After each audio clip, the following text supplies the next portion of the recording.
Oke, jadi gue mau mulai sedikit. Kita tuh udah sempat bikin podcast sama Rudy itu tahun 2020 kali ya, Rudy. Iya, 2020 iya. awal itu waktu kita masih di podcast yang platform podcast yang lama. Terus kan ya akhirnya podcastnya tidak jalan lagi karena gue pecah kongsi dengan partner gue. Jadi gue sekarang bikin lagi baru dan kali ini gue perkenalan lagi karena kan Rudy sudah bukan bekerja sendiri ya, dalam arti kan dia sudah bikin Ronin Strength Gym, Mhm. Ronin apa, powerlifting boutique Oh, gym betul betul. kan, Mhm. ibaratnya tuh powerlifting spesifik gym yang ada di Tangsel. Mungkin nanti perkenalan lagi Ruth dari Oh lu. iya, Ya boleh banget perkenalan lagi dari lu, oke silakan. iya. Halo guys. Ya masih sama sih sebenarnya. Tapi sebelumnya makasih udah diundang untuk yang kedua kalinya ya. Kita bisa Nah, ngobrol-ngobrol ya. ya. Uh, ya bagi yang belum tahu ya, nama gue Rudi. Gue apa ya, fitness enthusiast kali ya, bisa dibilang begitu. Cuman kebetulan memang sekarang sedang usaha untuk uh, di gym ya. Maksudnya Ya. bangun gym gitu. Hmm. Habis itu melihat potensi powerlifting yang lagi naik di Indonesia, nah gue lagi coba bikin uh, powerlifting gym gitu. Ya. Ya, gitu aja sih paling.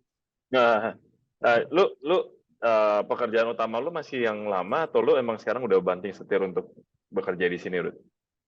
Kalau itu udah banting setir karena gue mikirnya kalau dua-duanya gue setengah-setengah yang ada ntar semuanya setengah-setengah hasilnya gitu. Yang ada malah nggak ada yang jadi gitu. Oh, oke. Jadi sekarang ya mau nggak mau sih take a risk lah jadinya ya.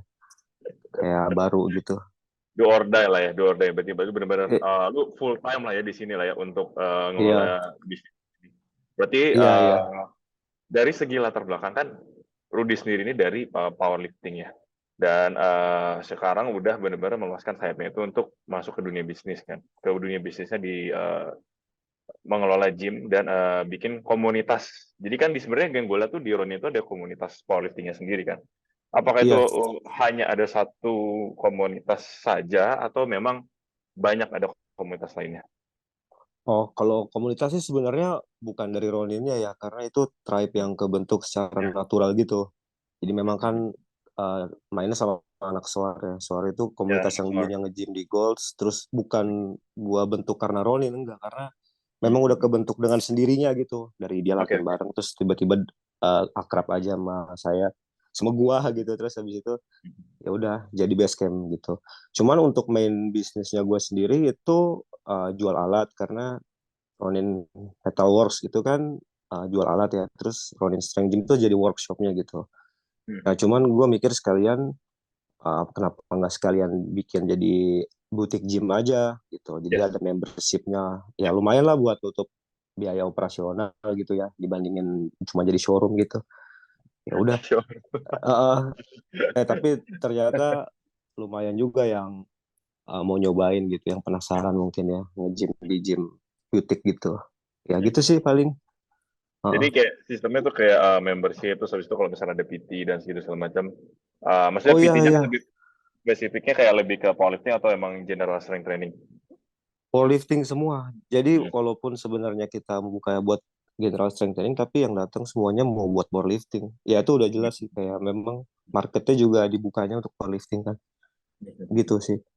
Cuman Oke, kalau oke. untuk nge-coach sendiri, gue nggak banyak aktif ya. Yang lebih banyak aktif tuh partner-partner gue gitu, kayak Coach Steven sama si James gitu. Ya, ya.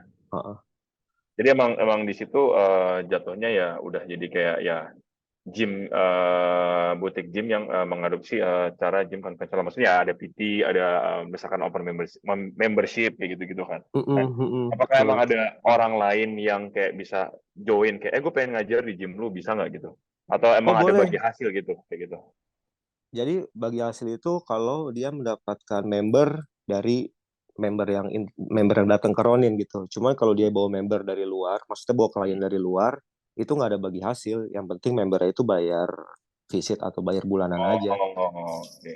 Heeh. Jadi Tapi langsung bayar ke coachnya gitu ya atau ke PT-nya gitu ya? iya, yang penting membernya bayar visit aja atau bayar membership bulanan gitu sih.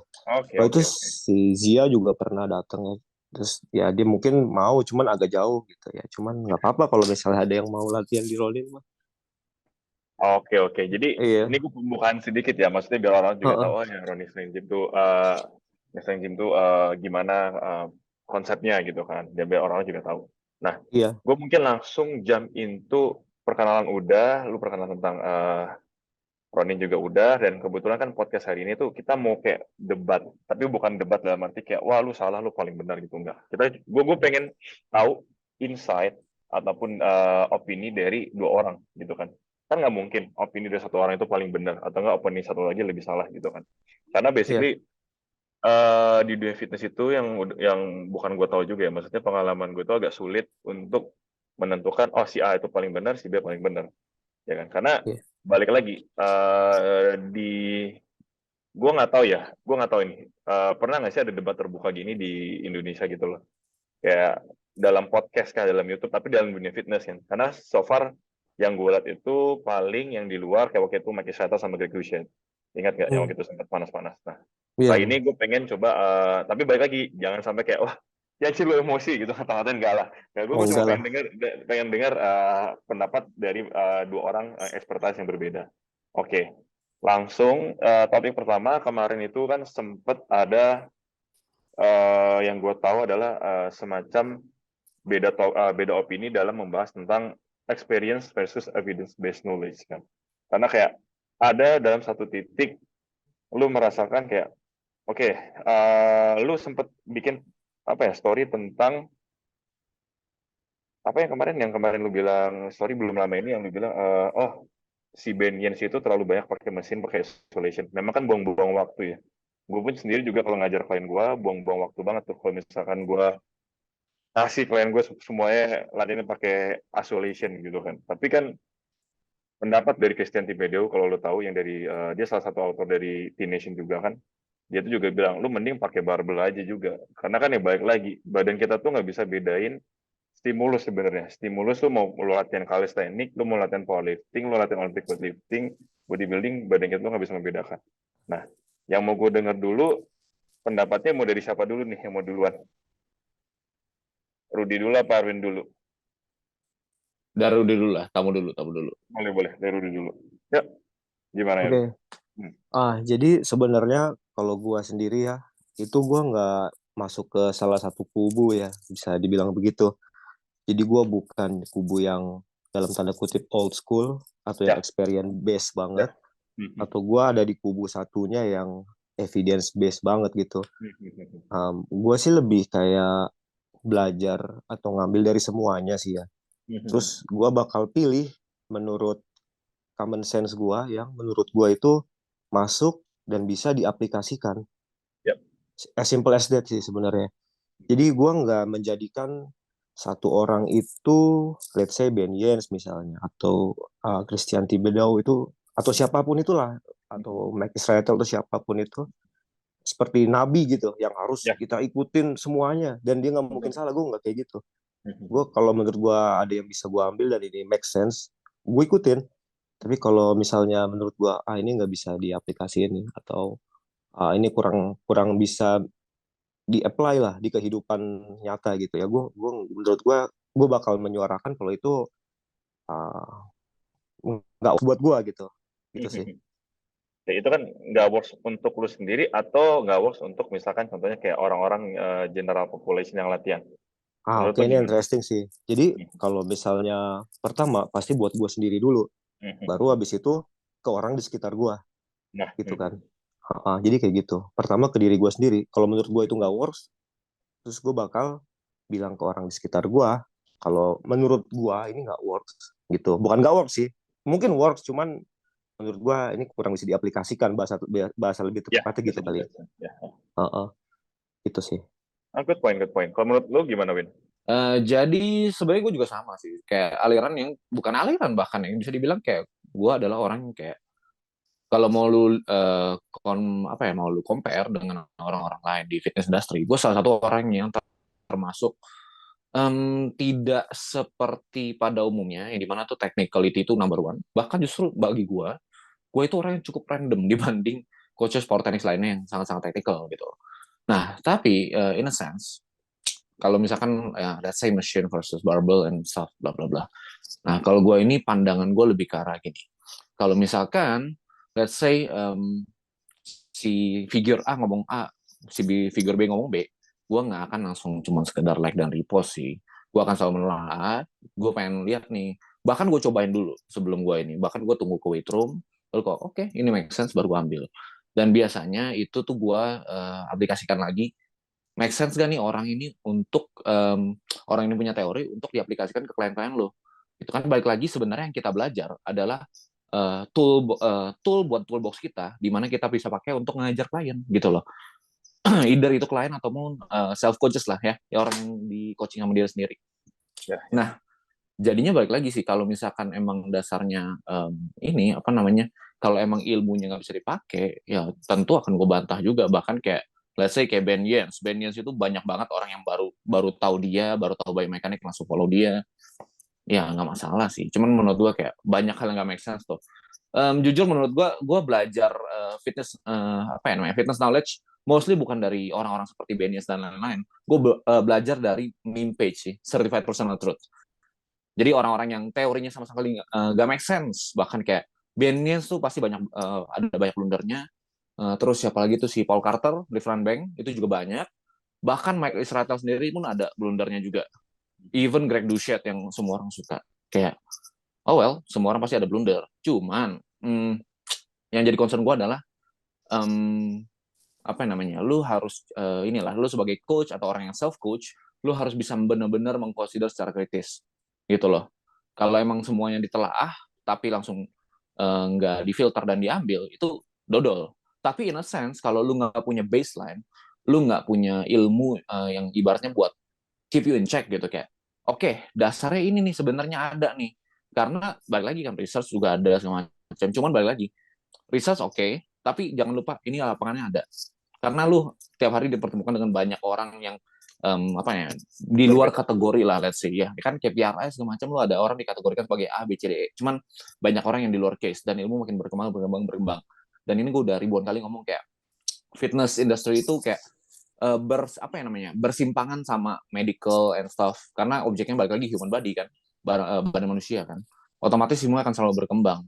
That's why lu dari dulu gila, gue pertama kali belajar itu Atlean X Men, dan lu tahu sekarang Atlean X seberapa parah ilmunya, ya kan? Ya banyak lagi figur yang lain yang bisa gue sebut, tapi sementara itu sih. Jadi intinya tergantung pemahaman lah ya. Jadi kayak pemahaman lu sendiri kan. Tadi kan Ruth juga bilang pemahaman aplikasi dan evaluasi gitu kan. Karena kita kan harus balik lagi pemahaman, aplikasi dan evaluasi. Tapi ada salah satu postingan di story-nya Rudy yang menurut gua tuh menarik. Jadi dia bilang kan jadi di antara biomekanik, di antara movement dan technical, kadang kita tuh jangan lupa yang namanya sense, perasaan juga, ya kan? Karena balik lagi, kita mau sebiomekanik apapun juga kita kan butuh perasaan juga kan. Kita kayak ini berasa nggak di sini nih gitu kan. Misalnya line of pull begini, apalah biar begini lah, misalnya kanannya shoulder belakang lah atau apa gitu kan. Nah, itu boleh lu jelasin nggak, Ruth?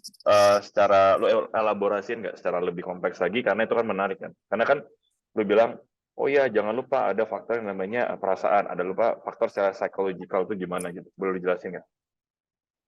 Oke, ya jadi gue izin ngomong ya di sini. Jadi sebenarnya Silakan. dibilang jadi yang utama juga enggak. Jadi misalnya kita tuh harus mengutamakan yang paling utama itu feeling, gue nggak bilang begitu juga. Cuman menurut gue feeling itu kan salah satu natural respon dari badan kita ya. Nah itu sebaiknya jangan dimatikan gitu. Gue cuman bilang di situ doang, jangan dimatikan, bukan dijadikan yang utama gitu. Jadi gue nggak bilang semua tuh harus by feeling dulu, gue nggak bilang gitu. Tapi gue cuman bilang feeling itu jangan dimatikan. Itu bisa jadi salah satu tools juga gitu. Oke. Nah terus yang kedua, mungkin ada orang-orang yang nggak setuju gitu ya.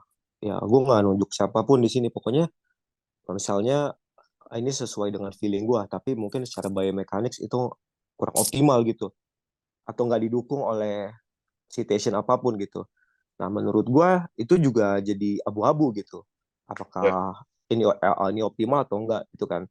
Karena dulu gue used to be the evidence based guy.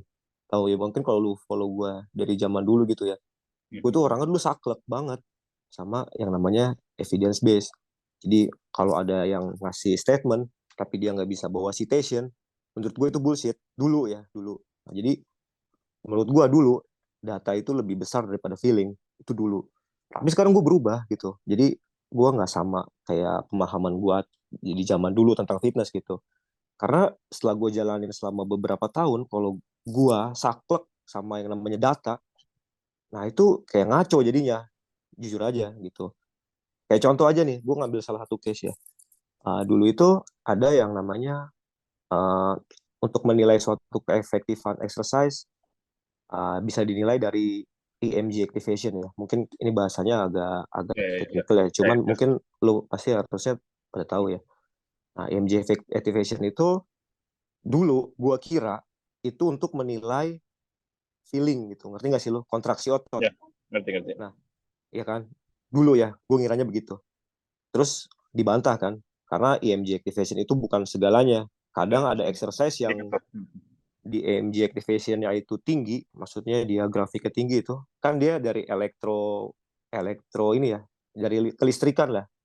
Nah, terus dia hasilnya tinggi, di ototnya itu ada semacam gerakan yang grafiknya tinggi di alatnya itu buat ngecek, itu belum tentu efektif.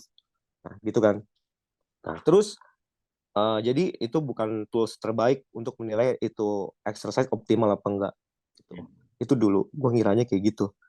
Ternyata berubah ya. Ternyata EMG activation itu bukan menilai feeling, tapi itu hanya menilai aktivitas elektromagnetis dalam otot doang gitu. Dan itu bukan feeling. Jadi itu dua hal yang berbeda. Dan dulu gue ngira itu hal yang sama. Jadi EMG activation is not the same as feeling of contraction, itu dua hal yang berbeda. Dan itu gue baru tahu mungkin setahun ke belakang ini gitu. Itu satu. Terus yang kedua, uh, dulu ada semacam, jadi gini, misalnya kita ikut evidence base ya, itu ada banyak banyak cara ya untuk mengukur efek dari suatu latihan. Contoh kayak cross sectional area di otot yang dilatih sebelum dan sesudah eksperimen. Paham gak maksud gue? Ya. Ya, itu ada salah satu kayak cross sectional area. Terus ada juga yang diukur itu lean body mass. Jadi dia nggak ngukur cross sectional muscle-nya. Jadi ada banyak banget cara gitu. Dan itu menurut gue akan banyak banget biasnya ketika lu terlalu mengikuti evidence based. Contoh biasnya apa? Itu subjek dari penelitiannya juga terbatas. Itu pertama. Populasi penelitiannya itu terbatas. Misal ada suatu studi yang membandingkan exercise A dan exercise B. Tapi ya itu tadi limitasinya. Populasinya terbatas. Populasi yang dicek. Terus yang kedua, waktunya terbatas juga. Jadi mungkin itu eksperimen cuma 3 bulan atau berapa bulan gitu. Dan itu jarang banget eksperimen yang setahu gue ya itu sampai tahunan. Itu baru dia ngeluarin ngeluarin conclusion, itu sangat jarang setahu gue. Nah, habis itu ada juga uh, yang misalnya dulu itu mengatakan exercise lebih efektif, terus di beberapa tahun ke depan ternyata berubah gitu. Karena udah diupdate lagi mungkin cara cara dia menelitinya atau subjeknya lebih dikontrol lagi gitu kan. Karena kan subjek itu banyak ya. Ada orang yang lu misalnya ngecek dari train atlet sama untrained atlet aja itu udah beda pasti hasilnya. Untrained atlet kan kalau misalnya kita kasih exercise yang belum pernah dilakuin, itu pasti dia akan mendapatkan efek yang lebih besar dong daripada orang yang udah biasa ngelakuin itu gitu. Nah, itu jadi banyak banget limitasinya gitu.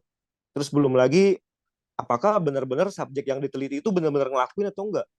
Itu banyak banget biasa gitu. Walaupun dikontrol, misalnya studi kan pasti dia di lab kan. Nah, habis itu dia dikontrol, subjeknya itu populasi subjeknya dikontrol, tapi pasti ada biasnya. Jadi along the time gue berpikir kalau gue terlalu ngikutin evidence base, itu pasti banyak, menurut gue ya banyak banyak banyak ngaconya ya, ngaco dalam tanda kutip gitu. Akhirnya sekarang apakah gue sama sekali meninggalkan evidence base atau teori berdasarkan textbook gitu? Enggak, gue tetap tetap pengen cari tahu gitu. Cuman gue filter lagi ujung-ujungnya gitu. Dan mungkin yang di old school atau ketinggalan zaman itu bisa jadi itu yang lebih efektif gitu, walaupun mereka nggak melakukan research di sana gitu. Ya, ngerti nggak maksud gue? Paham. Iya, kayak gitu Paham, sih. paham. Nah, habis itu satu ya. Terus yang kedua, kita ngomong psikologikal. Ya itu udah jelas. Kalau psikologikal itu salah satu faktor juga yang paling besar ketika kita melakukan suatu exercise atau program gitu ya. Dan gue banyak menemukan hal-hal aneh justru ketika gue start bikin gym gitu. Contoh nih ya, ini uh, out of context dari hypertrophy ya. Contoh kita ngomongin tentang peningkatan strength atau 1RM gitu. Jujur, gue tuh selama ini belajar tentang apa namanya strength programming itu ya paling basic lah. Kayak misalnya pertama-tama palingan kita tuh ya akumulasi gitu kan. Kita naikin tonnage, naikin volume segala macam. Terus kita baru mengerucut ke intensification atau bisa dibilang strength block, lalu baru kita ke realisasinya atau bisa picking gitu kan. Ya biasanya kan normalnya begitu kan orang. Gitu. Jadi memang kita ya melewati hal-hal itu gitu untuk build-nya. Tapi ada juga ternyata orang-orang di sekitar gua ya. Ini gua nggak ngomong ini di luar konteks itu ada drug enhanced atau enggak ya. Cuman ada orang yang kalau misalnya dia dikasih volume training itu dia malah sucks gitu loh. Dan dia respon bagus ketika dia dikasih intensity. Walaupun dia nggak pernah melakukan suatu fase accumulation gitu. Tapi angkatannya bisa naik terus dengan dia dihajar dengan intensity low volume gitu. Nah, ketika dia disuruh di switch jadi nature-nya dia tuh di switch yang dia biasa main high intensity, dia di switch untuk melakukan low intensity high volume gitu misalnya. Itu jadi sucks banget gitu. Jadi dia nggak bisa respon terhadap stimulus yang dikasih. Angkatannya malah ngedrop. Jadi itu ngaruh banget dan menurut gua itu udah bukan ke uh, udah bukan ke badan lagi tapi ke psikologikal kalau kayak gitu.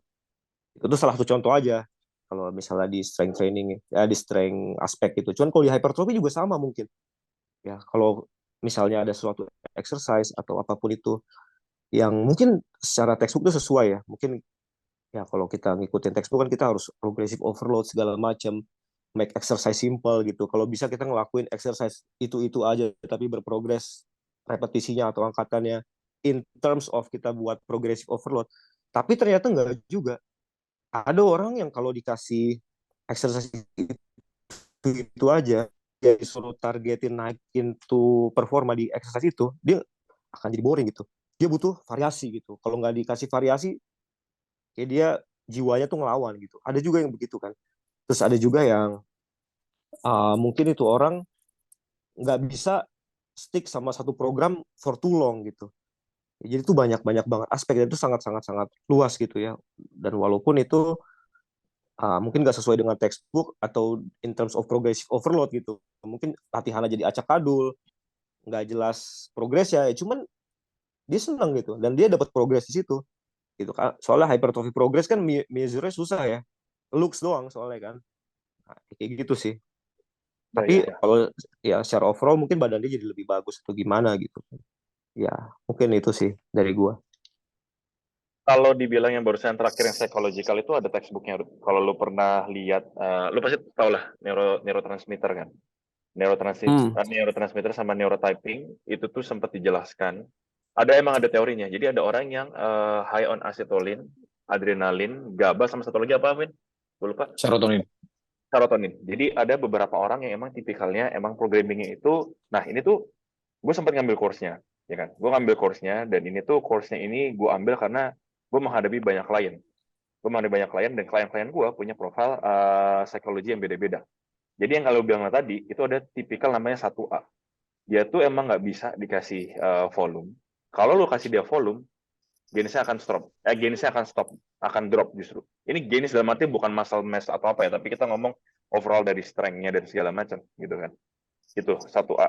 Dan ada orang yang tipikal yang bisa respon high volume bagus untuk naikin dia punya strength. Namanya 3. Jadi gue bisa bilang ya di sini, gue sebagai moderator, gue bisa bilang di sini tergantung dari hasil tesnya orang tersebut. Dengan cara ngetesnya gimana? Lu bisa cek di Braverman test. Braverman test itu lu tahu gimana lu tuh akan masuk fall in kategori psikologinya, psychologicalnya yang mana, dominannya neurotransmitter lu apa, dan di situ nanti lu akan tahu program desain lu ke depan itu akan seperti apa. Emang kalau dari secara kaidah vision program gitu, progressive approach, lo akan bingung gitu. Ini orang kok tiap minggu beda ya gini-gini segala macam, nggak menyesuaikan kok. Oh, kayak lu bilang tadi, akumulasi, intensifikasi, habis itu lanjut ke picking dan segala macam gitu, nggak bisa. Karena balik lagi, tergantung individu orangnya masing-masing berbeda. Itu gue mau nambahin sedikit. Kalau dari Erwin gimana, Win?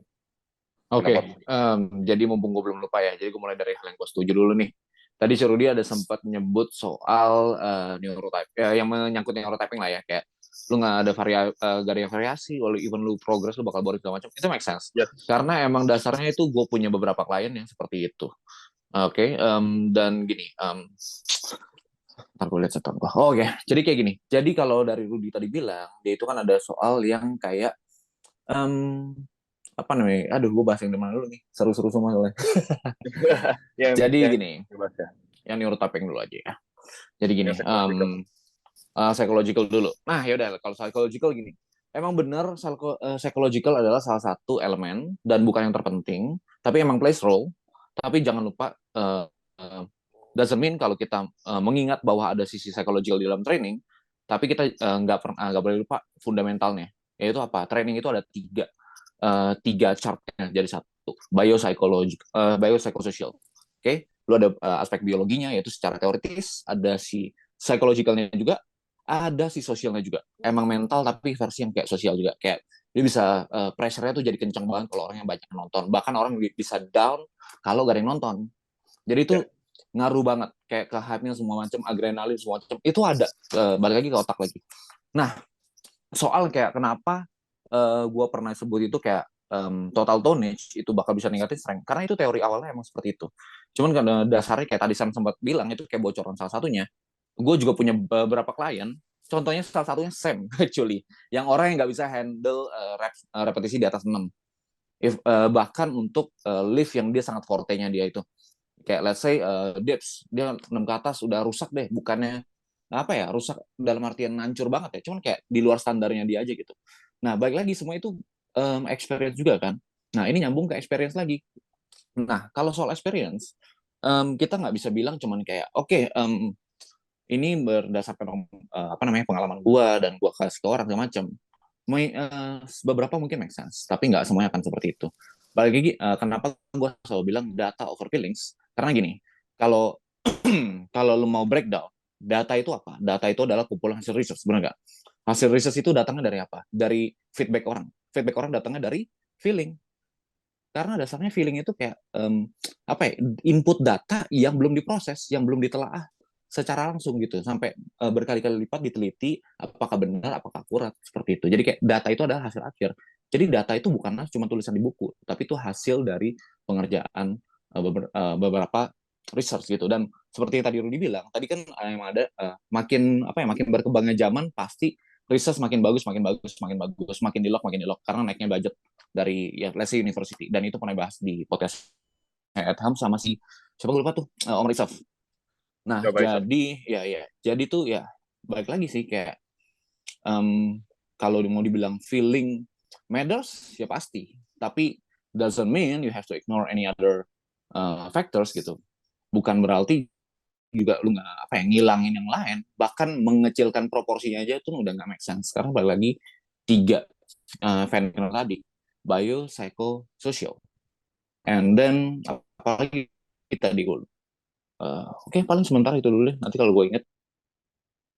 Paling gue mau nambahin sedikit ya. Jadi kan data yang dimaksud sama Erwin ini bukan data dari research ataupun citation dari universitas mana, edukator mana, fitness influencer mana, profesor siapa. Tapi lebih ke data gimana kalau misalkan orang yang di depan lu yang lu ajarin, itu lu ya gali datanya terus gitu loh. Jadi kayak data itu from assessment, assessmentnya nggak cuma dari segi biomekanik, kita juga assessment juga kayak lifestyle dia gimana. Karena balik lagi, untuk generate more strength ataupun kita nyusun program latihan kan masing-masing orang beda, personalize kan. Lu pun juga pasti paham kan, karena lu punya beberapa klien yang lu personalize dan itu lu berdasarkan hasil assessment yang udah lu buat. Nah, hasil assessment yang udah lu buat itu kan jadi data. Itu yang dimaksud oleh sama-sama si Erwin. Nah, untuk next question yang menurut gue nih, kan tadi dibilang data dan feeling itu ya pendapatnya berbeda antara Rudy dengan Erwin. Nah, gue mau nanya sedikit nih. Menurut lo, biomekanik itu perlu untuk dipelajari atau enggak? Dan kenapa nggak perlu dan kenapa juga perlu? Mungkin siapa dulu yang perlu menjawab, Rudy dulu atau Erwin? Oh, Erwin dulu aja. Ya, boleh. Menurut gue sih sangat penting sih, karena balik lagi biomekanika adalah kalau lu breakdown lah bahasa latinnya biomechanical, ya kan? Bionya itu sudah pasti organisme, ya kan? Mekanikanya itu kayak ya udah apa ya, pola gerak lah, ya kan? Kalau lu itu sendiri bergerak di apa namanya, di industri yang berhubungan dengan ruang gerak manusia, gak mungkin lu skip gitu. Lu mau misalkan let's say lu dokter, kayak lu mau physical therapist, kayak even yang self proclaim, kayak mau lu apa kayak apapun yang sifatnya tuh berhubungan dengan ruang gerak manusia, ya kan? Mau lu ada sertifikasi atau enggak, lu tetap wajib karena lu nyari apa ibaratnya nyari budi-budi lu di sana lah, ya kan? Otomatis lu harus ada basicnya dulu untuk bisa apa namanya, untuk bisa memberikan service kepada orang lain gitu loh. Ibaratnya kalau misalkan background yang nggak ada, baseline yang nggak ada, terus kita mau nakarnya itu dari mana gitu. Ibaratnya kalau misalkan let's say nih, lu berdiri di lantai 20 nih sama lantai 25, terus lu gimana bedain kalau lu nggak punya baseline, lu nggak bisa agree to some baseline gitu. Let's say yang satu apa ya, agree-nya itu ke permukaan tanah, satu lagi agree ke permukaan laut. Akan susah untuk apa namanya, lu jadikan pendidikan, mau jadikan informasi, karena semua orang menangkapnya akan beda. That's why lu harus ada baseline-nya dulu. Itu sih yang paling penting. Nah, sama dengan biomekanika. Biomekanika maybe bisa bagus, bisa benar, bisa salah. Tergantung seiring berjalan waktu siapa yang research, biasnya seperti apa. Tadi kayak tadi Rudy bilang, karena semua orang akan ada biasnya. Cuman balik lagi, itu sangat-sangat penting untuk dipelajari sih. Karena itu kayak, ya kalau orang Indonesia makan nggak pakai nasi, susah ya. Rudy boleh. Iya, ya setuju lah. Kalau misalnya biomekanik, apalagi kita coach atau PT ya, kalau nggak ngerti biomekanik ya gimana? Nggak mungkin lah, ngaco pasti. Nah, cuman maksud gua di sini adalah level of knowledge-nya gitu yang beda-beda setiap orang. Ya. Karena yang gua tahu ya, biomekanik itu makin ke sini, makin 2023 itu makin apa namanya advance gitu. Jadi makin banyak hal-hal yang lebih detail, lebih detail, lebih detail, lebih detail lagi gitu. Ya itu dia sih. Maksud gua level of knowledge-nya aja yang memang harus ditingkatin dari orang-orang yang benar serius di bidang ini. Gitu. Dan gua bukan satu orang yang mendinai tentang biomechanics gitu. Enggak, sama sekali enggak gitu. Jadi gua sangat-sangat mendukung tentang pertambahan knowledge di biomechanics gitu. Gue nggak against sama statementnya Ko Erwin, sama sekali enggak gitu. Nah, cuman, ini ada cumannya sih. Maksud gua, eh, karena tadi faktor apa namanya penambahan advance-nya dari knowledge biomekanik, akhirnya makin banyak bias yang setiap orang punya gitu. Nggak usah dari kita deh, dari expertise aja gitu yang di luar negeri. Contohnya aja, itu mereka walaupun sama-sama expert, tapi dia beda beda pandangan mengenai biomechanics gitu. Sama masing-masing punya teori dan masing-masing teori punya data gitu loh. Jadi menurut gua ya itu balik lagi kita memang harus punya baseline, tapi ujung-ujung ya isi kepala orang beda-beda dan implementasi orang beda-beda gitu. Nah, kemarin gue sempat disinggung, bukan disinggung sih bahasanya apa ya, diajak diskusi sama Ko Ervin mengenai waktu itu gue lagi main tricep ya. Itu sebenarnya kocak sih, simple gitu. Gue lagi main tricep dan menurut gua ya, oh itu Erwin nyuruh gua ngasih disclaimer gitu, cuman ya menurut gua nggak perlu kasih disclaimer karena menurut gua itu ketika gua tricep ya memang oke. Tricep itu kan gerakan elbow extension sebenarnya, mau apapun gerakannya. Bahkan Ko Erwin bilang nih sorry, walaupun kita lagi coli gitu katanya Ko Erwin kan, tapi kita melakukan elbow extension itu tetap kena tricep ya. Ya oke, ya itu benar gitu. Secara biomechanics memang tricep itu uh, otot yang bekerja ketika kita melakukan elbow extension gitu. Cuman ada some degree di mana uh, mungkin nggak bisa di cover, bukan nggak bisa, belum, atau kita mungkin belum tahu gitu, atau mungkin guanya yang nggak tahu gitu. Contoh, ketika kita melakukan elbow extension sambil kita melakukan shoulder flexion, atau kita ketika melakukan elbow extension sambil kita melakukan shoulder extension. Jadi itu beda kan untuk posisi tangannya gitu. Mungkin kalau misalnya menurut Erwin, as long as kita melakukan elbow extension itu tetap kena tricep. Nah, cuman menurut gua ini kan beda ya. Isi kepala gue sama Ko Erwin kan mungkin beda. Ketika kita ubah posisi dikit, itu ada some degree itu lebih lebih Kuat, kena gitu juga. ya. Maksud gue. Nah walaupun gue nggak tahu data di belakangnya itu apa Ya, ya, gitu, ya. atau ya, cuman itu lebih kena. Terus kalau misalnya gue harus harus disuruh buat disclaimer, ya, menurut gue sih nggak perlu ya, karena lu cobain aja gitu. Ya mungkin karena faktor anatomi gue juga, mungkin karena limbs gue panjang gitu ya, tangan gue panjang. Mungkin ketika gue melakukan shoulder flexion itu gue bisa lebih enak gitu dibandingin gue melakukan yang push down atau gimana gitu. Ya, ya. Itu nggak tahu gitu ya. Itu sih dari gue. Kemarin, Jadi sorry, kepala sorry, orang sorry, beda-beda. sorry, gue motong, Iya, kemarin nggak apa. gerakannya apa yang dikomentarin? Jadi sebenarnya gue melakukan tricep kayak dorongnya tuh horizontal ke depan, kayak gitu loh. Gerakan apa? Gerakan apa? Tricep horizontal ke depan Tricep maksudnya? extension, Oh, tricep tricep extension. extension. Terus? Cuman gue bilang ketika kita dorongnya itu horizontal ke depan, ya ini menurut gue gitu. Dan itu karena gue mengasih tips berdasarkan feeling gue, walaupun gue nggak tahu data behind statement gue itu, gue Ya, nggak tahu. ya. Gue cuma Apa? bilang ini menurut gue. Ketika kita dorong ke depan dan kita sedikit ngangkat shoulder kita, Ya. ya, jadi dorong horizontal bukan push down. Terus kita Ya. twist ya, kita twist. Jadi kita Ya. dorongnya itu kayak pakai kelingking gitu ya, instead of kita dorong pakai palm yang netral gitu. Itu kayak lebih kontraksi aja. Simple banget kan? Ya itu menurut gua gitu, gua bilang. Itu ya itu dari kepala gua begitu, dan gua ngerasa that's great gitu. Ya. Jadi lu bisa coba gitu. Ya. Itu sih. Oke, coba lu dulu, Win. Nanti gue mau ada yang mau Oke. Bentar gue hilangin harusnya dulu.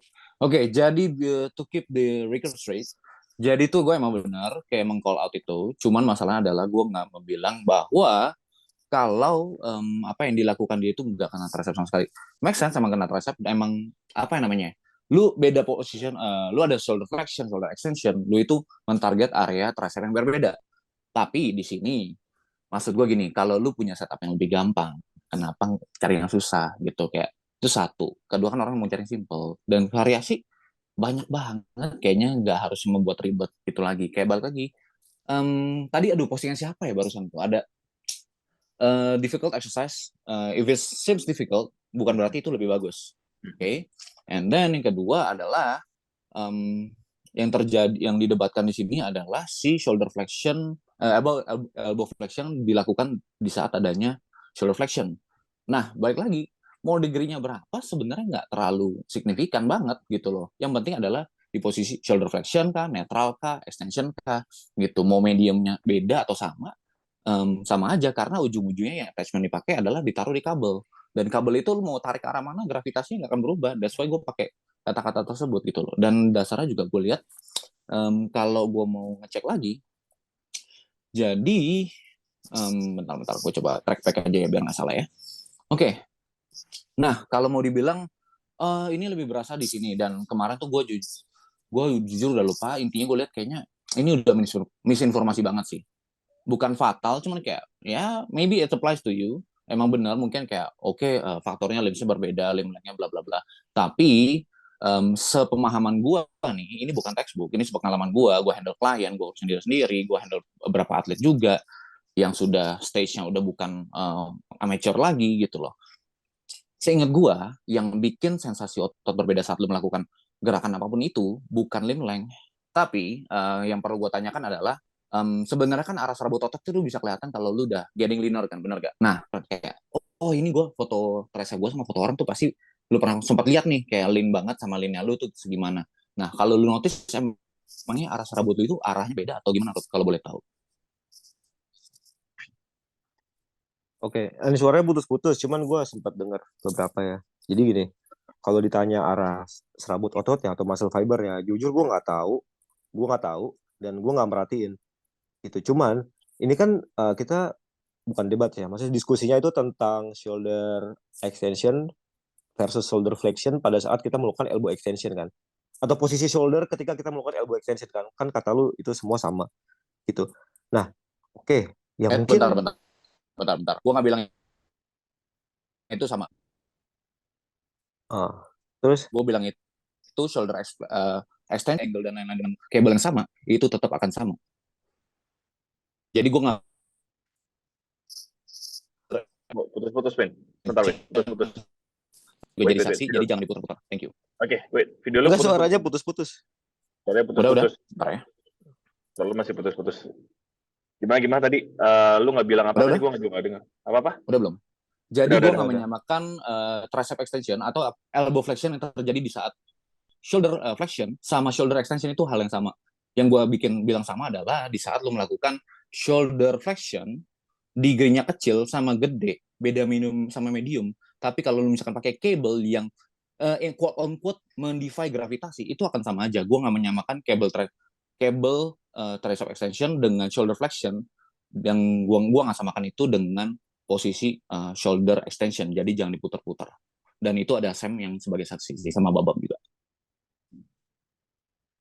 Oh iya, kalau misalnya statement kayak gitu ya gue setuju gitu. Cuman kemarin ya mungkin gue salah tangkep ya. Gue nangkepnya adalah Ya udah eh, kita sediain aja deh screenshotnya gimana.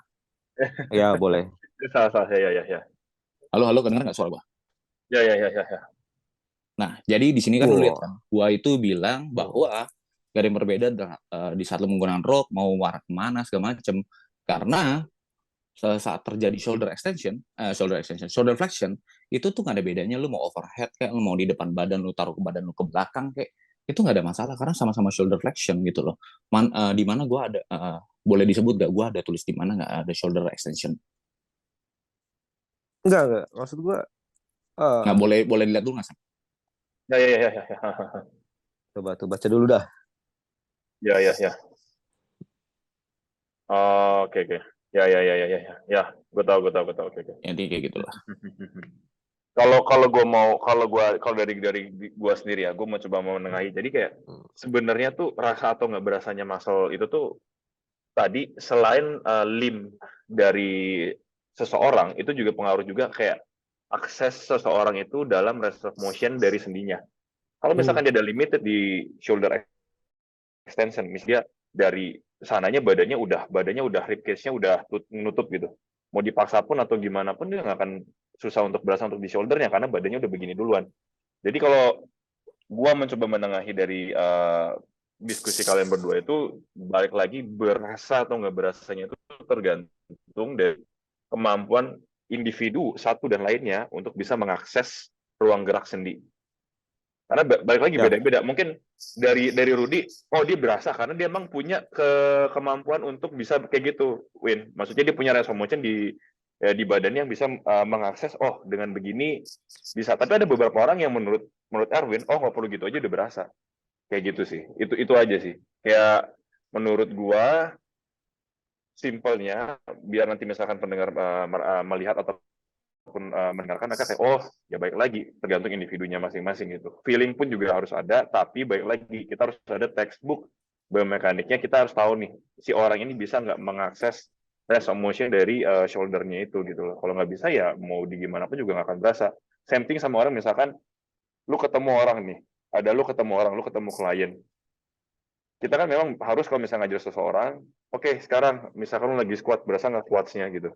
Tapi emang ternyata dia emang limited banget hip flexion-nya gitu kan. Dia nggak bisa ngakses ruang yang lebih untuk hip flexion-nya supaya nanti misalkan dia pas lagi squat berasa squats-nya. Dia lebih berasa di mana? Berasanya malah di lower back ataupun di glutes. Ya, nggak bisa gitu loh. Balik lagi, kita harus melakukan sesuatu supaya dia bisa merasakan gitu loh. Misal apa kayak aktivasi, restorasi, PRI lah, apalah segala macam itu bisa dilakukan gitu. Itu aja sih. Next-nya mungkin gue akan bahas sedikit tentang konsiderasi gini. Ini yang menarik ya. Ini udah jadi banyak perdebatan. Ada beberapa orang yang bilang, udahlah kalau lu old school kan orang-orang old school bodybuilder atau segala macam kan mereka nggak peduli, bukan nggak peduli, mereka belum masuk ke dalam tahap kalau dalam menentukan latihan mereka tuh harus ada research, ya kan? Orang-orang old school zaman dulu ya Arnold gitu-gitu bodybuilder ya lah bro bench press aja gitu kan. Saya sama gede-gede jadi aja gitu kan. Tapi kan makin kesini makin banyak orang-orang tuh yang kayak udahlah lu main kabel aja atau bisa dibilang kayak Lo kalau bisa yang simple, kenapa yang susah, yang berat-berat? Karena ada salah satu hal dalam menentukan exercise selection, lo harus bisa nentuin stimulus to fatigue ratio, namanya SFR, ya kan?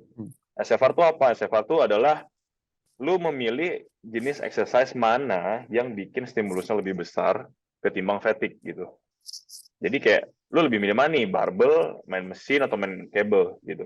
Kalau dari lu sendiri gimana, Ruth? Karena menurut gue statement lu menarik, bukan berarti statement lu salah, enggak. Tapi benar yang lu bilang, bodybuilder zaman dulu, zaman Arnold, bench press aja tesnya gede gitu kan. Lu gimana? Ya. Nah, kalau nanya gue, statement tentang SFR curve itu gue setuju banget. Ya. Kalau gue disuruh balik lagi main bodybuilding sekarang, gue Mhm. bakal banyak main mesin, Ya. jujur aja. Ya. Gue pasti bakal nge-gym di gym yang dia nyediain mesin yang bagus gitu, yang gue bisa ngelatih compound gue pakai mesin gitu. Ya jadi gue benar-benar bisa ngelatih otot gue instead of gue capek-capek main compound yang free weight gitu. Itu gue Ya. setuju banget loh. Nah, cuman ada beberapa statement yang terlalu ekstremis gitu. Ya. Ya Ya. ekstremis itu dalam artian lu tuh benar-benar nggak boleh main free weight. Yes. Padahal itu nggak applicable ketika lu nge-gym Gak di bisa. gym yang nggak semua alatnya itu bagus gitu. Contoh nih, lu nge-gym di gym yang alatnya itu oke mesin, tapi apa namanya, kan gue pembuat alat juga ya, itu secara ergonomik itu nggak sesuai pad ototnya gitu, ngerti nggak sih maksud gue? Ya. Ya. Contoh nih, Ngerti. ketika lu buat mesin chest press ya, itu menurut gua, dan gue sebenarnya pengetahuan biomekanik gue sangat minim, cuman menurut gua nih, ini logika dasar aja, ketika kita mau ngaktifin chest itu harus ada sedikit abduction ke dalam ketika kita ngelakuin chest press, sedangkan banyak di gym itu yang mesinnya chest press cuma lurus doang, Ya. iya kan? Nah, menurut gua itu kayak cuma kena shoulder doang, dan chest lu sama sekali nggak aktif karena lu nggak ada abduction ke dalamnya. Ini menurut gua ya, mungkin kalau menurut yang lain, nggak harus ada abduction, pokoknya selama lu press itu chest kena. Tapi menurut gua nggak. Ketika lu ketemu mesin yang cuma lurus doang nih dorongnya, horizontal doang, itu chest lu kurang ke squeeze gitu ya, bahasa anak Ya. gaulnya. Ya. Kurang ke squeeze. Nah, ini tuh ketika lu ekstrim ya, lu harus main mesin demi SFR curve lu itu bagus. Tapi mesinnya begitu ya, gue mendingan main dumbbell atau gue mendingan main main flat bench Ya. dibanding gue ngelakuin mesin tapi mesinnya jelek gitu, mesinnya Ya. nggak Gitu. nggak nggak nggak proper gitu, ngerti nggak Ya. maksud gue? Benar-benar. Jadi itu Paham, paham. kita harus lihat lagi ke real life-nya, alat yang diakses gimana jenisnya, apakah itu benar-benar alat yang oke gitu. Itu satu ya kan. Terus yang kedua, ya tadi balik lagi sih sebenarnya ke faktor psikologikal. Walaupun secara SFR dia itu bagus ya. Nih misalnya orang disuruh ngelakuin hack squat atau pendulum squat untuk melatih quads, ya itu great secara SFR ya kan. Cuman ketika orang itu nggak bisa hidup kalau nggak squat, apa kalau paksa kan nggak gitu. Itu dua Ya. poin aja sih dari gua. Bisa ya boleh boleh ditimpalin gitu. Jadi yang pertama kan lebih kayak alatnya gimana kan, kayak maksudnya Yes, availability alat-alat di tiap gym tuh beda-beda kan. Ya, iya, misalkan chest press misalkan di gym 1, gym 2, gym 3 sama-sama masing-masing beda, kecuali lu punya merek yang sama di setiap gym gitu kan. Ya kan. Terus yang kedua adalah ya baik lagi internal kan masing-masing beda gitu kan. Ada yang emang gue ngerasa gue back squat itu the best exercise buat build quads. Gue sih penganut, ya gue bukan penganut sih, maksudnya gue percaya hal itu karena kalau lu bisa lihat Tom Platz di luar dia pakai drugs dan buat cyber iris, dia squatsnya kayak gimana gitu kan, dia bener-bener dibilang back squats gitu kan, dia maksudnya untuk if you want to get big legs like strong build legs ya dibilang back squats gitu kan. Ya tapi gue nggak bilang itu salah, oh enggak nih salah saya, nanti kalau misalkan lu pakai barbell back squat free weight misalkan beban makin berat lu akan lebih berasa di lower back. Ada satu hal yang mungkin orang-orang lupa juga dalam pemain exercise itu fitness level.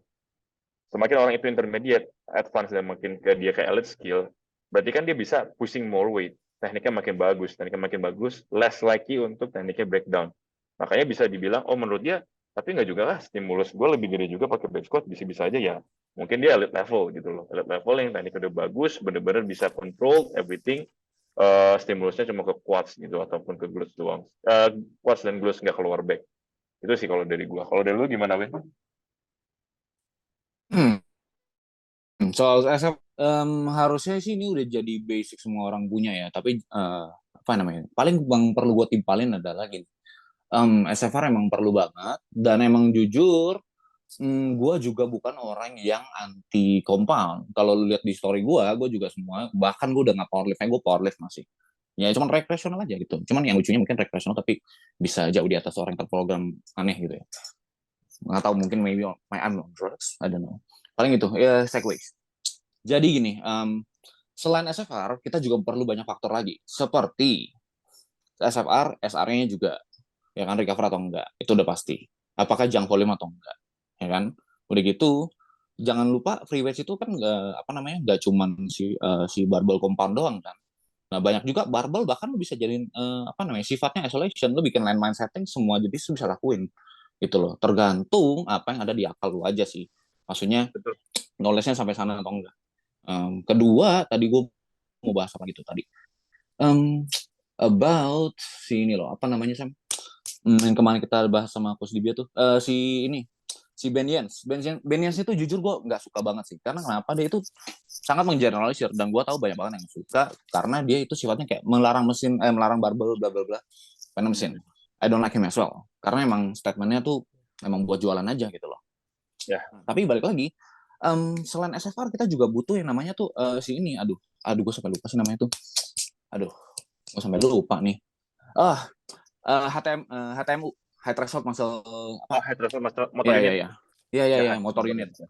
Nah, ibaratnya juga bukan berarti apa namanya, lu main secara optimal gitu, dan gue benci banget kayak optimal boys, jujur aja gue lucu aja, banyak orang yang menyangka gue itu optimal boys yang seperti anak buahnya Kasem dan lain-lain. Padahal gue itu jujur nggak suka banget sama Kasem. Oke, and then lanjut lagi, HTMU itu kita perlu banget karena kenapa gue tanya dulu deh, kenapa compound kita perlu lakukan? Karena kita butuh HTMU itu, high threshold Ya, motor unit gitu loh. Ibaratnya kalau lu latihannya RP-nya 10 tapi di mesin doang, itu HTMU-nya nggak akan ada gitu. Dan HTMU itu apa sih? Lu harus keluar effort sampai titik tertentu sebelum feel-nya tuh habis gitu ya, loh. Karena kan yang lu cari stimulus itu tujuannya adalah untuk merangsang si high threshold motor unitnya, baru betul, perkembangannya hypertrofinya bisa kelihatan. Mau itu betul. misalkan pertambahan sel kayak pembesaran sel kayak, itu yang kita perlukan dari compound. Baik lagi sih, reasoningnya satu, dari exercise selection-nya. Kedua adalah tingkat pemahamannya juga gitu. Let's say kalau coach lu atau let's say lu sendiri latihan tapi lu nggak paham tujuannya dulu, reasoningnya dulu, why would you do it in the first place? Paling itu sih. Ya, ya. Ini menarik sih, high threshold motor unit juga even required kalau misalkan lu high effort.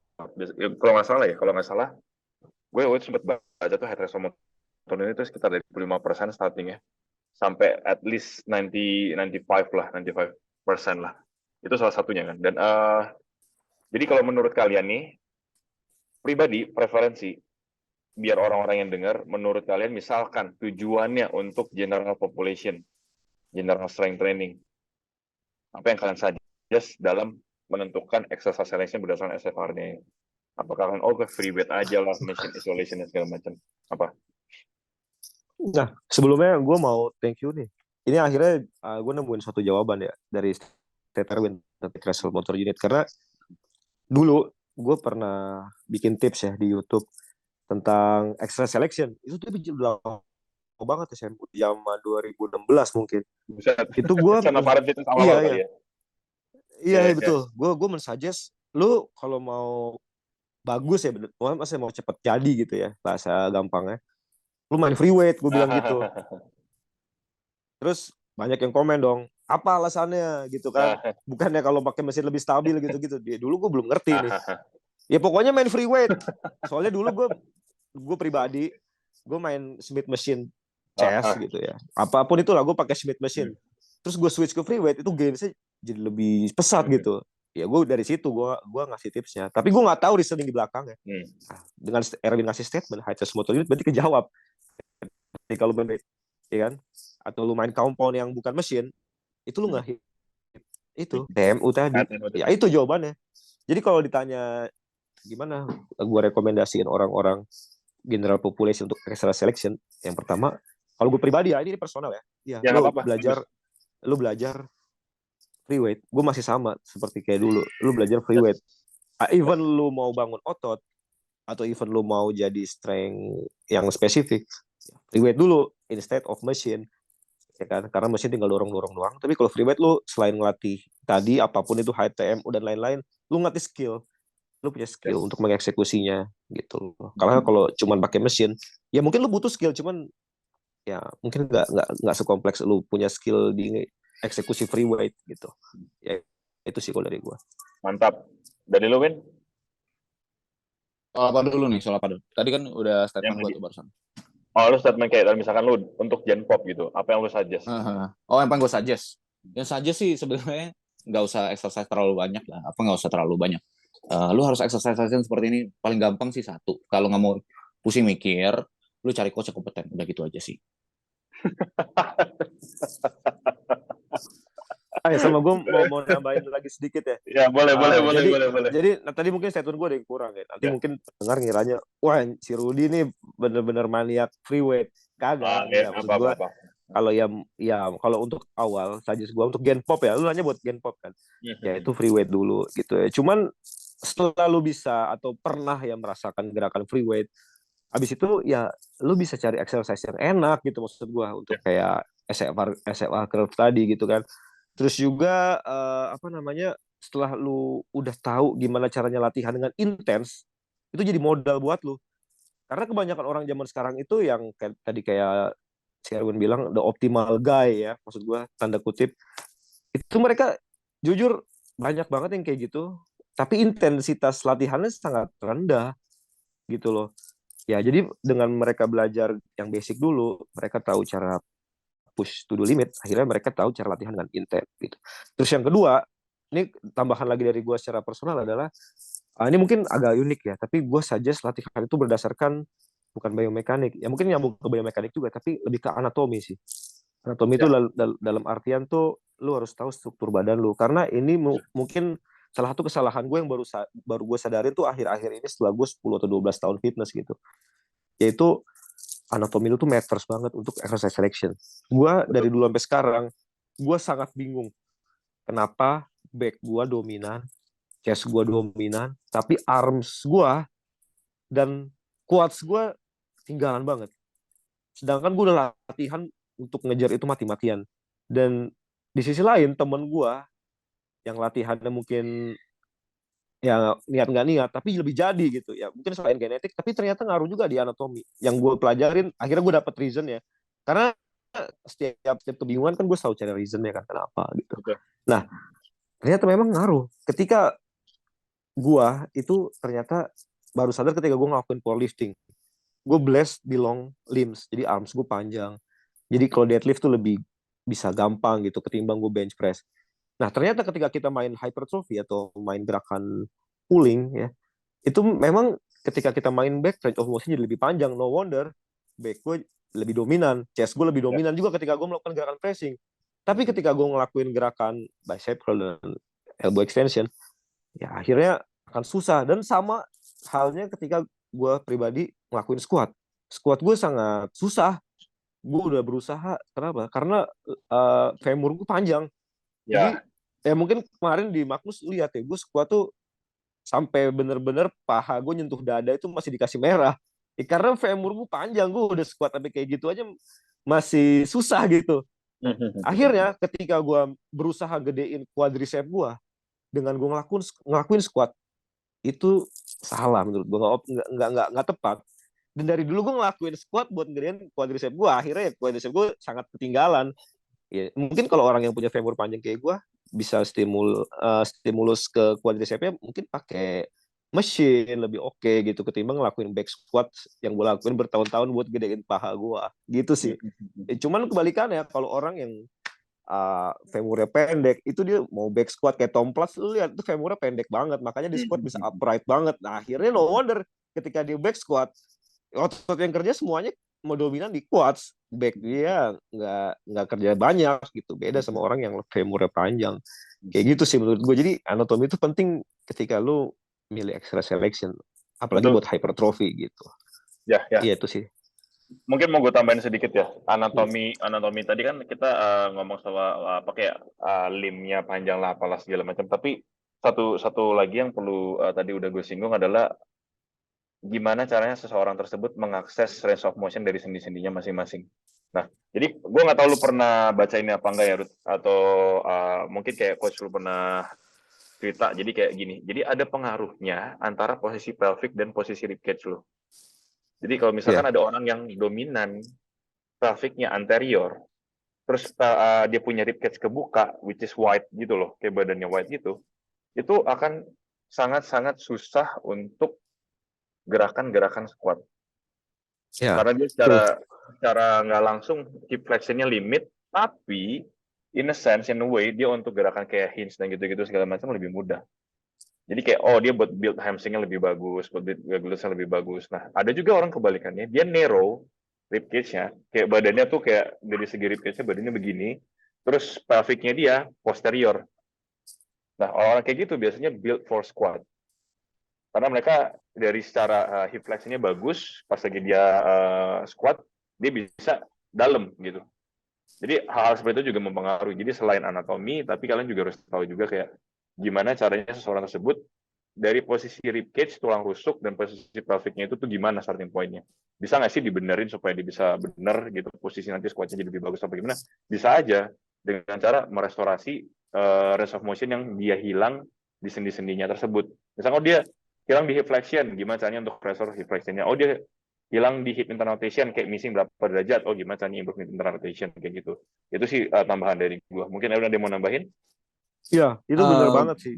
Oh, Elvin dulu ya, sorry. ya, ya gue cuma nyangga dikit sih. Sebenarnya kalau lu mau tadi bilang kasih statement bahwa belajar biomekanika tidak sepenting belajar anatomi, menurut gue itu apa ya, agak aneh sih. Karena balik Gue lagi nggak lu bilang gitu. enggak Emang gue bilang gitu? tadi ada kita bisa track back. Nah, jadi gini, kalau Oh, misalkan biomekanik tidak sepenting belajar anatomi, masalahnya biomekanik itu dasarnya dari anatomi, itu aja sih. gue nggak bilang gitu ya. Coba aja di track back. Gue bilang, Gimana, gimana? Gimana? ya enggak, gue pokoknya biomekanik nggak penting. Maksud gue tadi, gue bilang tuh ini bukan berhubungan dengan biomekanik. Maksud tuh biomekanik Ya, tuh kayak kita gerakan extension flexion, bukan. Maksud gue tadi ya, tuh kayak bentuk badan kita gitu loh, ya, anatomi kan. anatomi. Ya udah. Oh, Jadi gue mungkin nggak gini, bilang, tadi Rudy ngomong gini, bukan nggak penting, tapi lebih ke dia pemahamannya tentang biomekanik nggak begitu dalam lah. Ya iya, kan, tadi gue lu bilang ngomong gitu. gitu ya. Ya bilang gitu, sorry. Jadi dia bilang pemahaman tentang biomekanik kurang dalam, tapi tadi gue jelasin ya, maksudnya posisi pelvic sama posisi rusuk badan itu mempengaruhi exercise selection juga. Oke, tadi lu mau nambahin apa, Rud? Iya, itu gue setuju banget sih, dan itu akhirnya gue banyak temuin juga kasus kayak gitu ya. Maksudnya kayak orang yang clipage kebuka, dia akan bisa squat, dan ketika orang yang blocky itu dalam artian dia benar-benar nutup terus pelvic ke Ya, posterior banget, ya ya, itu dia lebih dominan buat squat. Nah cuman ya itu bukan cuman sih, emang itu tuh setuju gue, itu adalah suatu hal yang bisa di fix gitu kan. Nah itu jadi kita masih bisa kejar di situ. Cuman kalau misalnya dari segi anatomi itu kan udah nggak bisa diperbaikin gitu kan. Kayak oh gitu ya, pahanya panjang, emang mau dipotong kan nggak bisa gitu kan. nggak bisa, memang nggak bisa. Iya, cuman kalau misalnya dari yang lu statement tadi itu benar sih. Itu suatu hal yang penting banget yang bisa diperbaiki dengan corrective exercise atau segala macam. Ya, kayak gitu. Oke, mungkin ini cukup banget ya, karena kan tadi dari awal kita berapa jam? Sejam kayaknya, sejam kita udah ngebahas dan beberapa insight dari Erwin sama dari Rudy udah disampaikan dan lumayan apa ya? Maksud gue masuk akal gitu. Jadi kayak ada sedikit nggak setuju, ada yang nggak setuju atau apa ya wajar gitu. Tapi kan bisa diluruskan daripada misalnya kita berdebat di DM apa gimana kan susah gitu kadang berdebat di DM gitu. Kayak atau diskusi di DM tuh susah karena kadang kayak one way gitu loh. Sebenarnya lu ada banyak nih di sini yang mau lu tumpahin. Tapi kebatas cuma karena lu ngetik gitu. tapi secara setelah ngobrol ada beberapa kemiripan dari statement-statement yang lu ungkapin gitu. Jadi kayak mirip tapi nggak sepenuhnya sama gitu. Ya lu bisa ambil lah. Jadi pendengar tuh bisa ambil. Oh ternyata si A nih pendapatnya begini, oh si B begini. Tapi gue pernah ngelakuin yang si A bilang. Gue penasaran pengen cobain si B bilang gitu. Ya, kenapa tidak gitu kan? Nanti bisa compare what works for them kan, intinya kayak gitu. Nah, mungkin terakhir ada yang mau kalian sampaikan, mungkin dari Rudy atau dari Erwin? Nah, terus gue mau tambahin sedikit ya. Ini sebenarnya agak unik sih. Cuman ini mungkin jadi topik tambahan nanti di podcast Ya, lu boleh. tentang apa anekdot ya. Anekdotal. Jadi kita Anekdotal ya. ya, gue mau meralat. Mungkin orang udah terlanjur tahu, ya, udah terlanjur mengenal gue seperti itu kali ya. Waktu gue mensarkasin Adera itu tentang nyelup teh tawar ya. Nah, itu setelah dipikir-pikir, kan dulu gue pernah kayak make jokes gitulah tentang Adera yang dia nyelupin apa namanya ayam pop ke teh tawar, lu tahu kan? Yang makan Padang ya kalau nggak salah ya. Iya, dan itu bukan gue doang sebenarnya, banyak. Cuman ya mungkin yang di center gue doang, gitu kan. Cuman banyak yang kayak gitu. Nah, tapi saat waktu ini mungkin lu gak bakal anggap gue aneh atau bego atau gimana, nggak apa. Cuman ini menurut gue ya, itu ada benernya loh. Mungkin ya, itu ada benernya. Anekdot itu. Mungkin kalau lu tanya Adera ya, beli kenapa lu nyelupin ke teh tawar, mungkin dia nggak bisa jawab reason di belakangnya. Cuman kalau dipikir secara apa ya, ngomongnya anekdot lah ya, pakai anekdot, itu sebenarnya bisa jadi mengurangi kalori kalau menurut gua setelah gua pikir-pikir lagi gitu. Jadi mungkin ketika lu bilas di teh tawar, minyak-minyak yang ada di ayam pop itu ya kan, yang di atas itu ada luntur, sedangkan 1 sendok minyak aja itu kayak gede banget kalorinya kan. Ya mungkin dari situ gitu kan. Cuman ya gitulah, banyak orang yang udah langsung ini ngaco gitu kan, termasuk gua juga begitu dulu, tapi gua mau ralat aja ya, mau ralat. Mungkin setelah gua pikir-pikir lagi ada benar juga, dan mungkin statement-statement yang orang itu nggak tahu why di belakangnya ya mungkin itu ada benar juga kalau kita pikir ya, mungkin pakai secara awam gitu. Iya, logik gitu. Pasti kan ada reasonnya lah kan. Sebenarnya juga kayak research or evidence gitu kan sebenarnya dari anekdot yang diuji ulang gitu. Betul, iya. Ya, kayak gitu sih. Nice point Ruth. Thank you. Lo gimana Win? Gue nggak ada tambahan lagi, paling gue cuma kasih pesan aja buat pendengar. Jadi, tapi sebenarnya tadi gue setuju sih soal yang kayak ayam dicelup itu, soalnya karena gini loh, buat apa ada konten seperti itu kalau emang udah ada produk. Lu tau gak sih ada produk yang kalori absorben, jadi tuh ayam goreng lu habis lu goreng, lu keringnya itu di atas tisu yang menyerap minyak, kurang lebih sama. Dan gue sama Babam tuh beli. Tapi yang dasarnya make sense gitu. Tapi emang dasarnya make sense. Cuman kayak lucu aja karena it's defeating the purpose. Lu makan Padang kan, dan lu kan tahu lu makan Padang berubah. That's it doang sih, cuman lucu aja. Tapi ini menarik. Ya, sorry gue mau. Ini menarik buat headline nanti buat teaser. Gue setuju kata-kata kalian berdua. Ya, terus. Jadi ya paling pesan gue ke pendengar cuma itu. Lu kalau makan Padang bawa tisu yang banyak, udah sih.